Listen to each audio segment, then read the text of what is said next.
Hi everyone, welcome or welcome back. My name is Yuna and it is June. It is Pride Month, so we are doing a bunch of queer content. I literally just finished filming an update for my queer reading vlog for the month. I am just trying to squeeze in as much filming as I can because I have a bunch of stuff coming up this month and I'm not gonna have a whole lot of downtime to like sit and edit and film, so I'm trying to just get as much done as possible. I've said this in multiple other videos, but it is so important to read diversely throughout the year, and reading diversely includes reading queerly. Is queerly even a word? I don't care, I'm using it. Queerly. You should be trying to read books by queer authors with queer characters and queer representations and different parts of the queer experience incorporated into the stories throughout the entire year. It shouldn't just be a June experience. It shouldn't just be, oh, it's June, I have to read something that's gay. So to help you read diversely, I'm going to be giving you some recommendations for books that are written by queer authors, have queer representation, or about different aspects of the queer experience.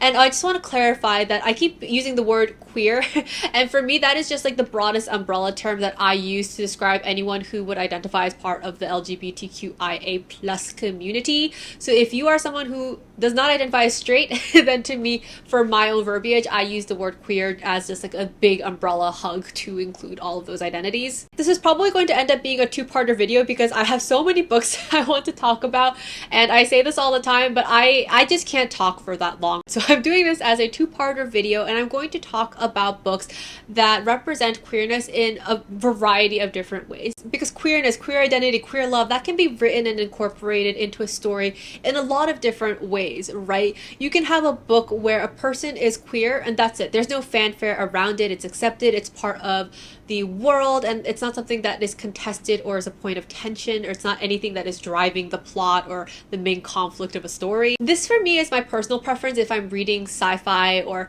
like high fantasy that's set in a world that is different from ours, because I just think that if we are imagining a world, I don't know, where there's dragons and monsters and krakens and angels and all of these things, then we might as well just make it a world that's queer normative. I think that it's very healing, and for me very freeing to read about characters and worlds in which being queer, any type of queer, is just, it's just background. It doesn't have to be a point of tension, it doesn't have to be a point of contention, it doesn't have to be this thing that is traumatic and that someone has to process, you know, it's just part of their lives. But on the other hand, you can have a queer story, you can have a queer book that is very much about the queer experience. It is about the pressures and violences and bigotry that you encounter being a queer person. And these are also incredibly important, powerful stories that need and should be told and read. So it's not like I'm saying I don't like those stories. I do very much. But I just think that when you think of queer stories, there can be a very broad spectrum of how that presents. But I just want to be sure to recommend a range of books with queerness being presented in different ways, whether being queer is the point of the book or whether it's just texture as part of the reality of the world. I think that both are very important and very enjoyable. I will also add the caveat that even if I am talking about a book where I say that being queer isn't the point of the story, or the story is not about being queer, obviously if you have a main character or a character who is queer in any way, whether they're trans, lesbian, bi, like whatever it is, that perspective is going to color how you look at the world and how that character moves to the world and interacts with other people and things. So even if it is not a story about being queer, having a queer character means that if written well and like done well, then the story will in some way be colored or touched by that queerness. But it doesn't have to be a book that is fraught with the tension of that identity. I'm sorry, I'm already rambling a lot, so I hope that some of that made sense, but I'm going to be using a fun little rainbow system to kind of indicate to you what kind of queerness is being represented. I'm going to be indicating that these books are either 1, 2, or 3 rainbows.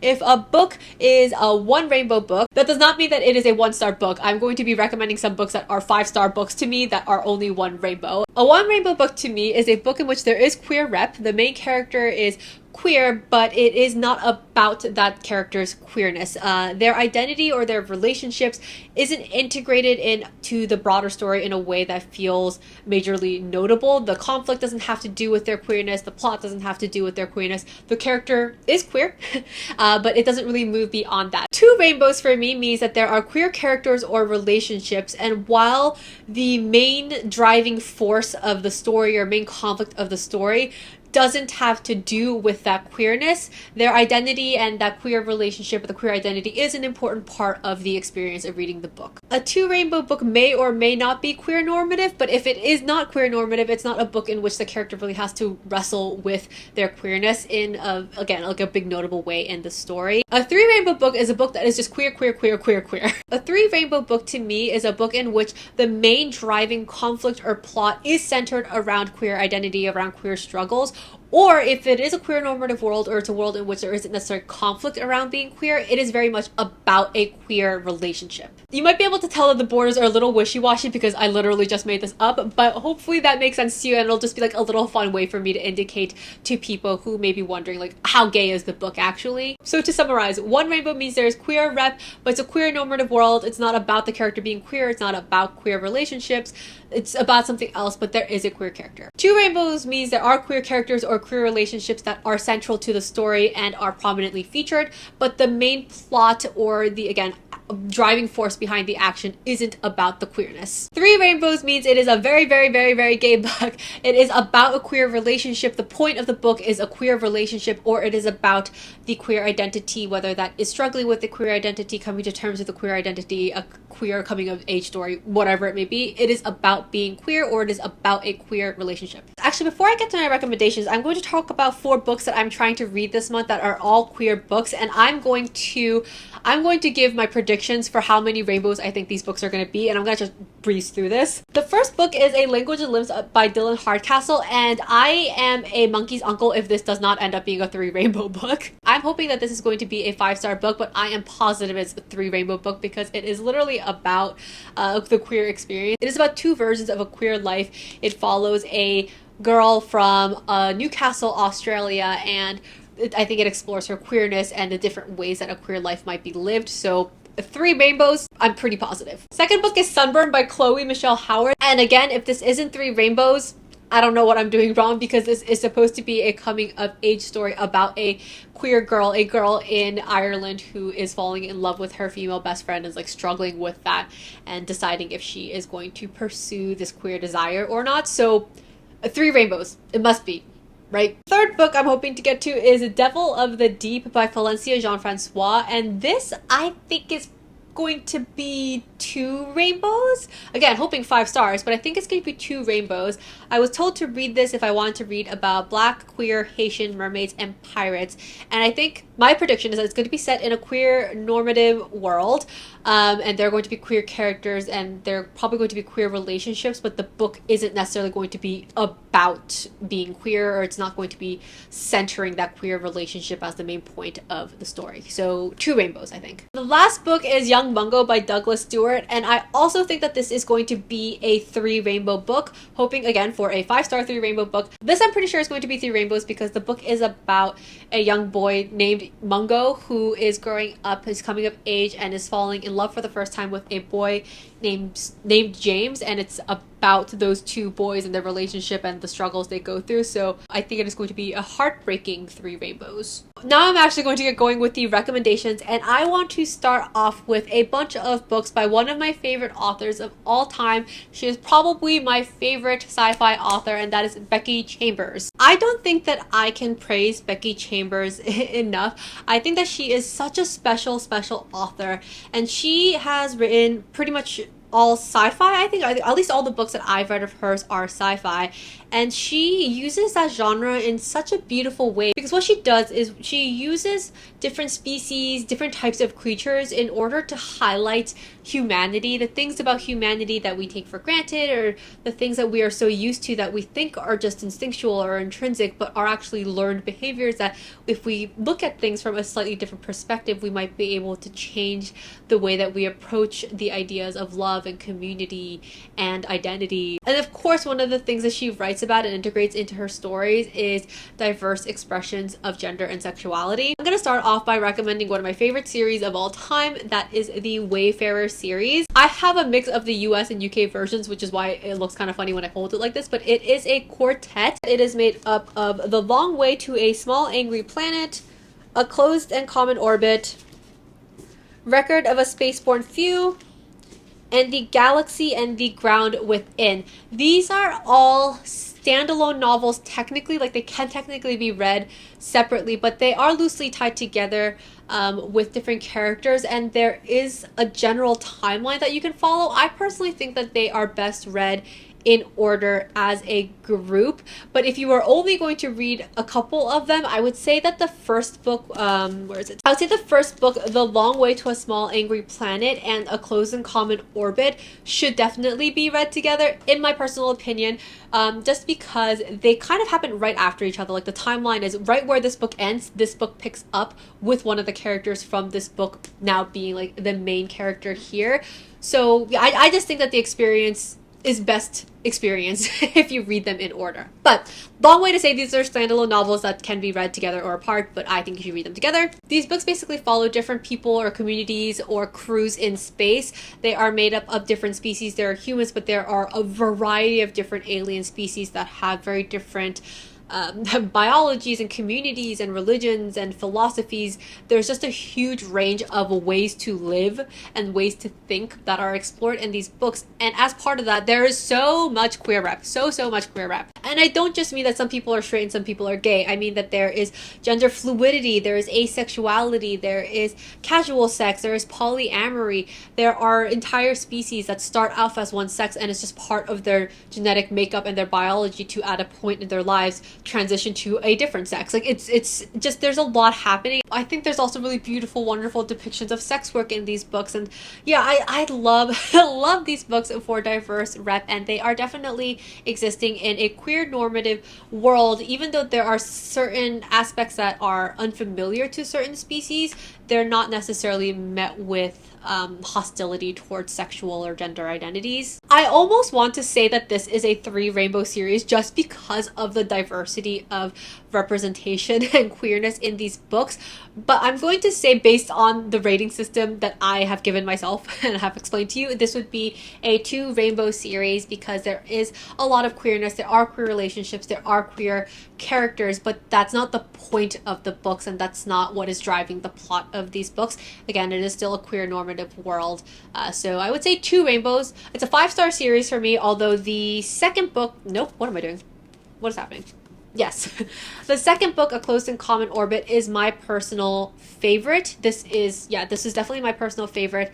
I would say that the books in the series still range from like 4 to 5 stars. So please read the series. For a couple other Becky Chambers books that I want to recommend, I literally finished these books like yesterday, but I'm still going to recommend them. They are A Song for the Wild-Built and A Prayer for the Crown-Shy. These are books that I'm reading for the reading vlog this month as well, so you'll hear me talk about them. But these books are both about a tea monk named Dex and a robot. I don't know if you'll be able to see, but there's a robot here, and that is Moscap.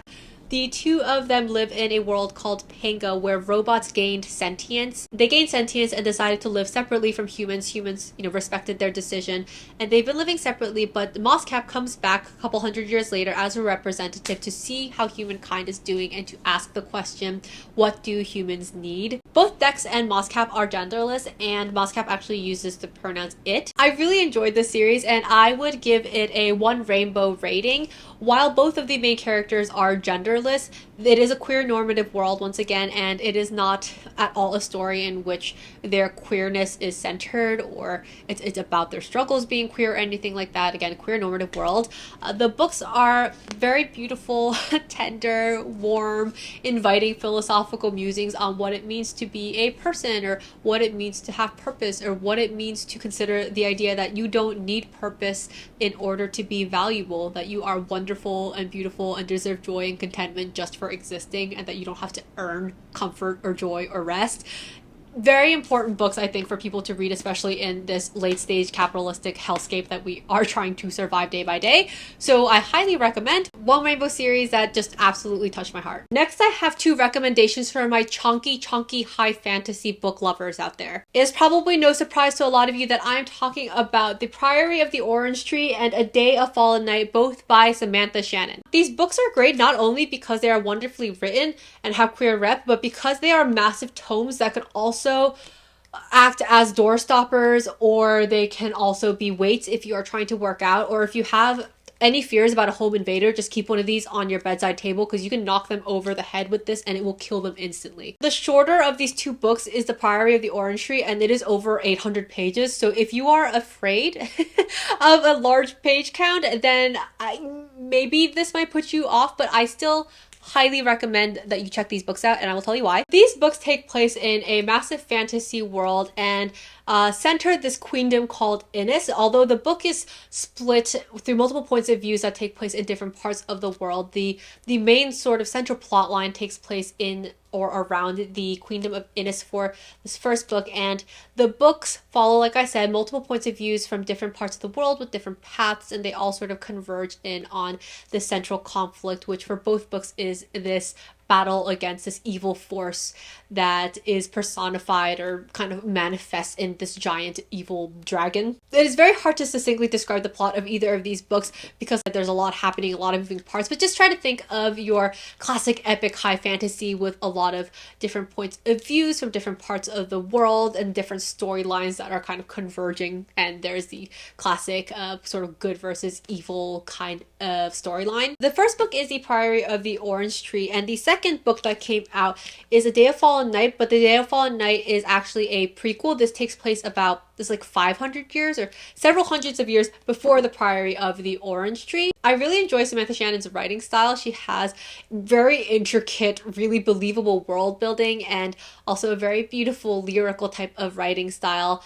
And I think that I gave this first book a 3.75. I really liked The Priory of the Orange Tree, but I loved A Day of Fallen Night. This is my preferred book in the series, even with her third book that's come out, Among the Burning Flowers.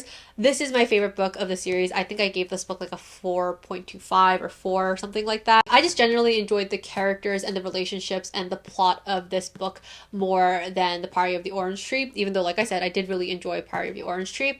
If you were only going to read one of them, because again, massive undertaking, I understand, then I would say pick up A Day of Fallen Night. It is totally fine, in my opinion, to read this first or for this to be the only book you read. Obviously, to get the full experience, you would read both of them. But if you're only going to do one, I would give both of these books 2 rainbows. They both take place in the same queer normative world and both have multiple queer characters and queer relationships. I just think that the characters, like I said, again, in this book stole my heart a little bit more. There is a middle-aged badass lesbian couple in this book that just...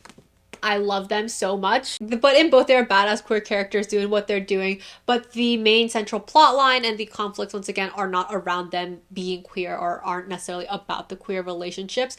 So yeah, both of them, 2 rainbows, really wonderful. But if you have a bunch of time on your hands and really strong wrists and thumbs and enjoy high fantasy, these would be my recommendations. Okay, so maybe you like high fantasy, but you're not looking for an 800 plus page tome to get into. Maybe instead you're looking for cozy fantasy, in which case I would suggest to you to check out Legends and Lattes and Bookshops and Bonedust by Travis Baldree. These are pretty popular cozy high fantasy stories that I'm sure everyone has heard about at this point, but they are so wonderful and I do really recommend them. They're very D&D inspired, and the first book follows the main character Viv, who is an orc fighter. She's, if you know D&D, she's like a barbarian type, but she has decided at the beginning of this book that she wants to lay down her axe or greatsword, whatever she has, and she would like to retire and instead start a new career as a cafe owner. So this book follows Viv as she's trying to establish this coffee shop and get customers and the people that she meets on her journey as she's trying to build up this business. I think that this is just a really wonderful, cozy,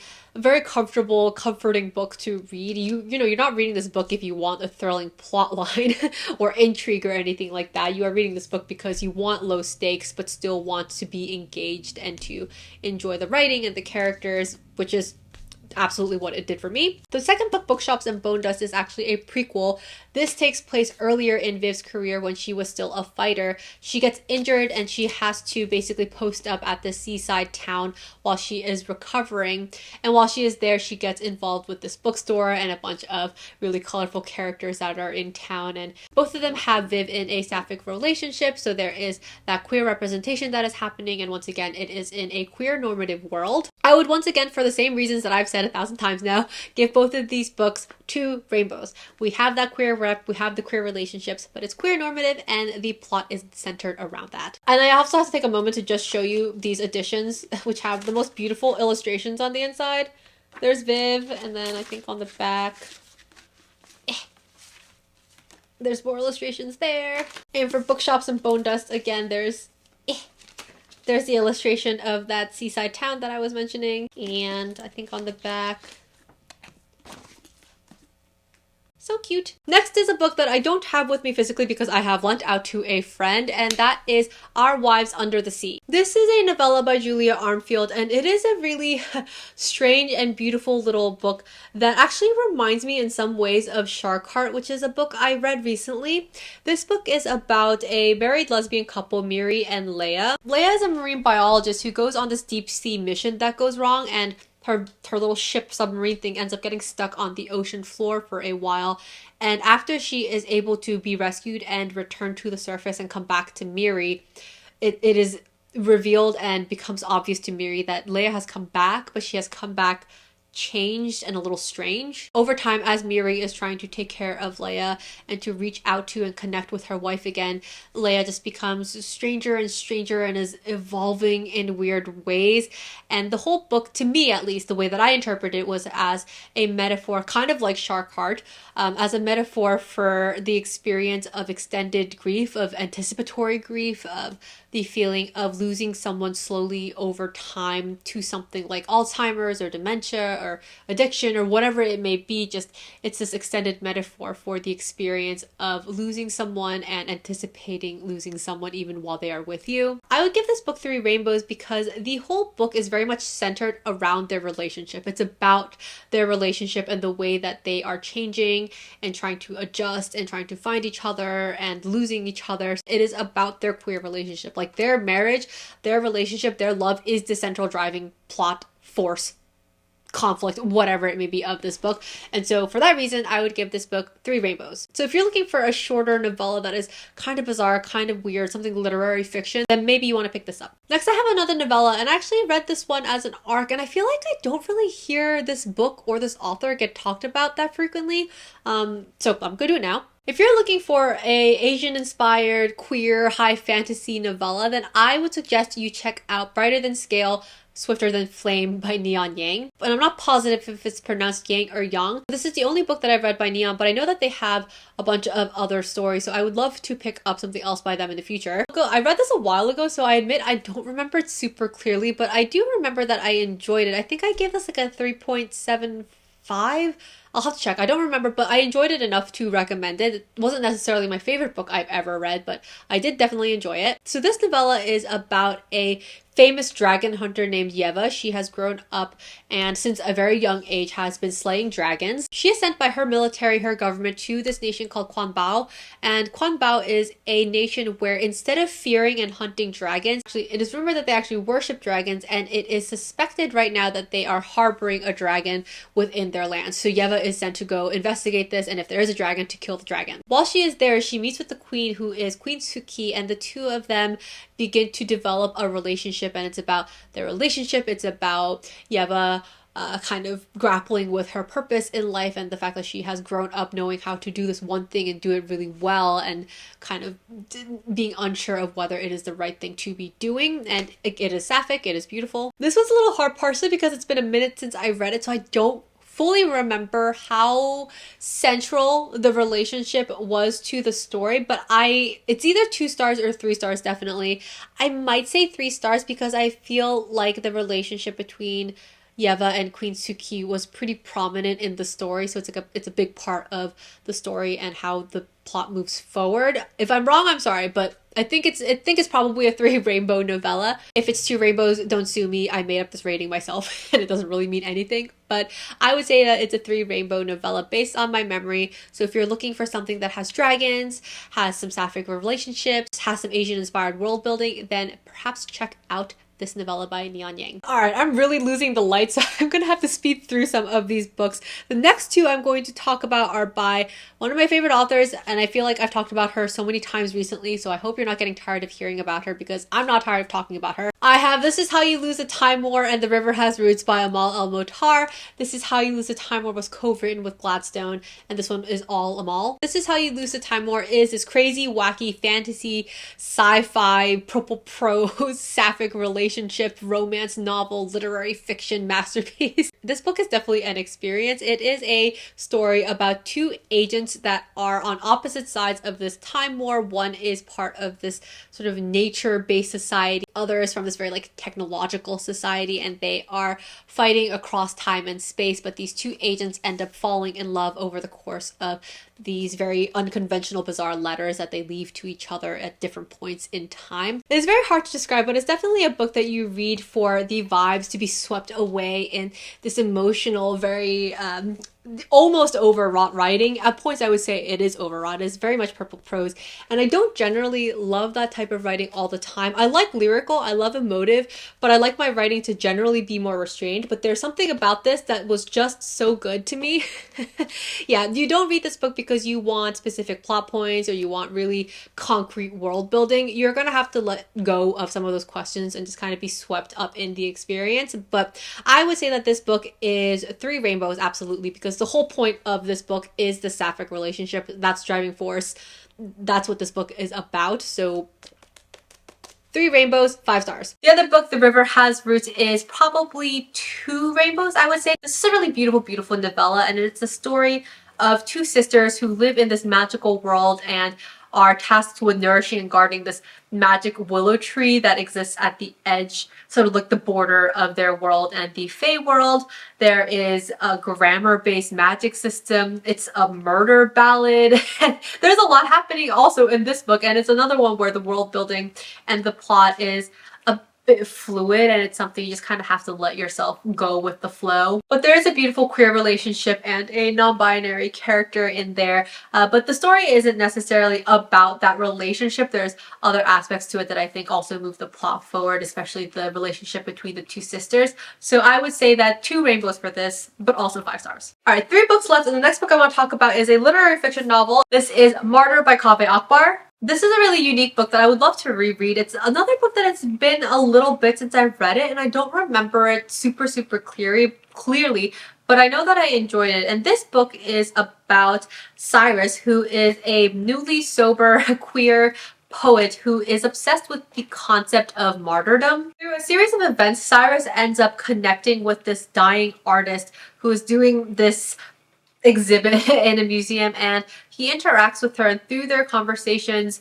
he ends up discovering a bunch of hidden secrets about his family.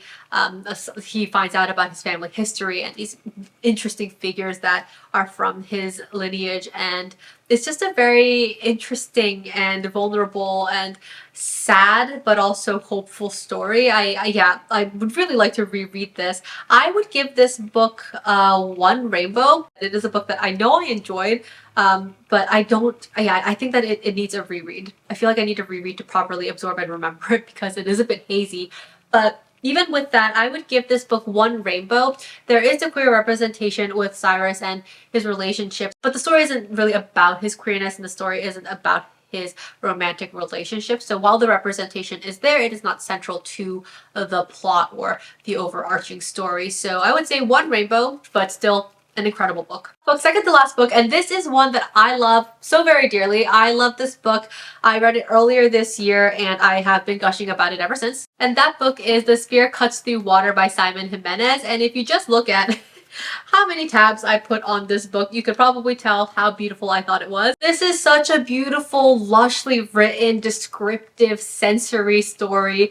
Simon Jimenez is an incredible writer, and it is a book that is written in an incredibly chaotic and unconventional narrative structure that will probably have you confused for at least the first chunk of the book, but I beg you to push through any confusion because the story is just so worth it. It's very confusing because it'll jump from first person to second person to third person and different character point of views all in a single page, and there's no real demarcation, so it can be kind of hard to know what you're looking at or what you're reading, but you do fall into the groove of it at a point. And it's also confusing because it's kind of a story nested within a story. You're being told a story as it's happening, but it's also being played out on stage. It's it's a wacky time, but it is so beautiful. The story itself is about these two young men who are basically trying to smuggle this fallen goddess across this country and they're running away from her three weirdly godlike powerful children. I would give this book 2 rainbows. I think there is a queer relationship in this book that is so beautiful and it is very important to the story, but it isn't really the driving force in the plot, and I don't think that it really manifests until later in the book. So yeah, I think 2 rainbows feels right. Some people might argue 3 rainbows, but I'm gonna say I say some people, like people use this rating system, but I'm gonna say 2 rainbows for this book. So beautiful, so wonderful. I think that everyone should read it and just try to get through what might be a slightly disorienting experience in the beginning, because I promise, or I mean I can't promise because maybe it won't be for you, but for me it was definitely worth it. Alright, the last book I'm going to talk about in this part 1 of my queer book recommendations is going to be a book that I reread recently and sobbed about on the internet. The Song of Achilles by Madeline Miller. I don't know what else I can say about this book that I haven't already rambled on and on about in my last reading vlog or in the last month's reading wrap up, but this is such a beautiful gay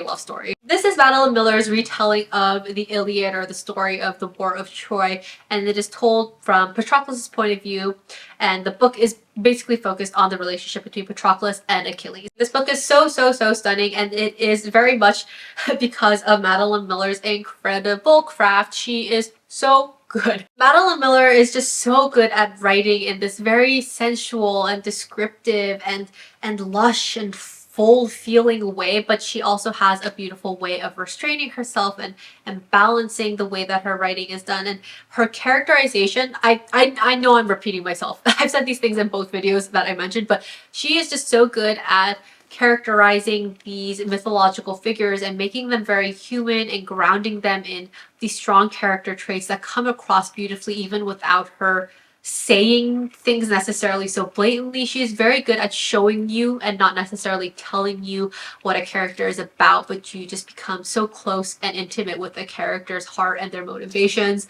And the love story, man, that's what is really at the heart of this book, which is why I would give this book 3 rainbows. It is so gay. It's about the gay relationship. It's about the love between Achilles and Patroclus. And while, of course, there is a lot of other stuff happening, that's the central driving thing. It's about their love. It's about their relationship. So absolutely 3 rainbows, 5 stars. Just incredible. I am begging everyone and their sister and their brother and their mother and their father and their non-binary friends and relatives to read this book. Alright, so I did actually have more books that I want to talk about in the review portion of this video, but I'm going to have to save them for part 2. But I do want to talk about some books that I have on my TBR that I have not read yet, obviously, but I am very excited to get to, and I want to talk about them. One is one that I bought on a book crawl very recently. I went to a book crawl with a couple friends, and at one of the stops I bought James Baldwin's Giovanni's Room. I've talked about James Baldwin previously in one of my Black authors videos and otherwise, but I think that he is such a foundational author that everyone should read, but definitely every American should read, and Giovanni's Room is a very famous work of his. A portrait of a man torn between a woman and another man, groundbreaking for its time, it remains a transcendent novel. James Baldwin's now classic narrative delves into the mystery of loving and creates a moving, highly controversial story of death and passion that reveals the unspoken complexities of the human heart. I've read a couple of his other works, and this is one that I've just haven't gotten to for some reason. I've been wanting to read this for years, and it just hasn't happened yet, so I finally picked it up, and I'm definitely going to get to it this year. No matter what happens, I'm going to read this book this year. Another book that I picked up recently that I'm really excited to get to is Girl, Woman, Other by Bernardine Evaristo? Not sure. I've never read anything by this author, and I haven't heard a whole lot about this book, but what I have heard has been very positive. The back says she is an Anglo-Nigerian writer. Her writing is characterized by experimentation, subversion, and challenging the myths of various Afro-diasporic histories and identities. A symphony of Black womanhood, her language spills over the page. It is a magnificent portrayal of the intersections of identity and a moving and hopeful story of a group of Black British women. Girl, Woman, Other is populated with unforgettable characters, from a lesbian playwright to a jaded school teacher to a non-binary social media influencer. Sparklingly witty, centering voices we often see othered, and written in an innovative, fast-moving form. This is a polyphonic social novel by a masterful writer who has finally been lauded at the level she has long deserved. Yeah, I don't know, there's nothing about that I'm not interested in. So this is another book that I am very, very eager to get to, hopefully this year. While I was on my book crawl, I actually came across 2 books in a window that I would love to read. These are non-fictions and they are about queerness in nature. Let me see, what were they?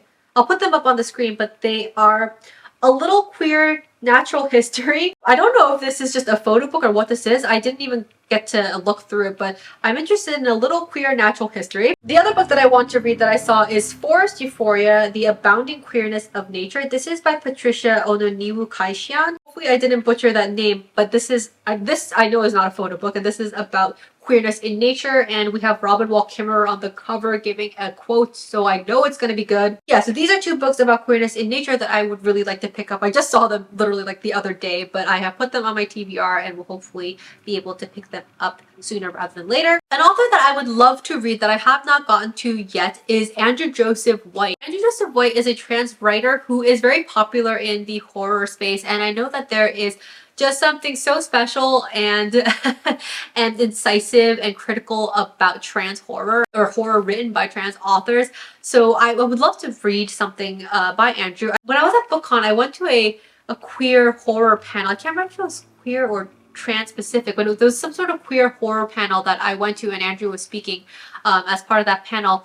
And there are so many books that I would like to read, and I haven't gotten to any of them yet. So if you have any recommendations on where I should start for Andrew White, then please let me know, because they all seem horrible in like the best way, right? Like horrifying and very bizarre. And I know that they had something that was released recently called You Were Meant to Be Human, or You Weren't Meant to Be Human, something like that I was thinking of picking up. But if there's somewhere else that you think that I should start, let me know. And with that, I'm going to wrap up part 1 of this video. Thank you so much for sticking with me. I hope that the rainbow rating system wasn't too confusing and it was at least somewhat helpful. I know that for me, at least, I love being able to, like I said, read a diverse range of queer representation in both the world building and in the characters and in the relationships. So I just wanted to make sure that I was at least trying to touch on different types of queerness and different ways of representing queerness in books. And if you didn't enjoy it, you only have to deal with it for one more video, because in part 2 I'm going to be giving more recommendations for queer reads, and I'm going to be sharing with you more books that I have on my TBR that have queer content. If you have read any of these books, or if you have any recommendations for queer reads that I haven't talked about, then please let me know in the comments what they are. I would love to check them out. And I would also know if you have any resources for places where people might be able to support queer communities or queer creatives, queer artists, queer writers, whether that's a website or whatever it may be, just leave them in the comments. And I think that it is so critical that we are supporting queer lives, queer art throughout the entire year in a concrete way. If you care, then, you know, make that a part of your life, make that a part of the way you live, make that a part of the way that you interact, make that a part of the way you consider things like your time and your resources. There are organizations that support trans youth, or whatever it may be, that you can set up reoccurring, small monthly donations to. There are 1,000 ways. There are so many ways to be engaged. So I implore you to think about that if you want to be engaged or plugged in with queer communities outside of the month of Pride, because there are plenty of corporations and people who are very disingenuously engaging with Pride and with queerness. So I think that the more of us who are being really intentional and thoughtful about it and doing it throughout the year, the better the world will be. All right, that's me on my soapbox for the day. And I'm so sorry, because I'm probably going to repeat all of that in part 2 of this video, but I don't know. It's something that matters very deeply and personally to me, so I can't help but speak on it. Thank you again for watching and sticking around my videos and my channel. I appreciate every single one of you. Happy Pride, happy reading. I will see you in the next one. Bye. They are high fantasy stories about a queendom called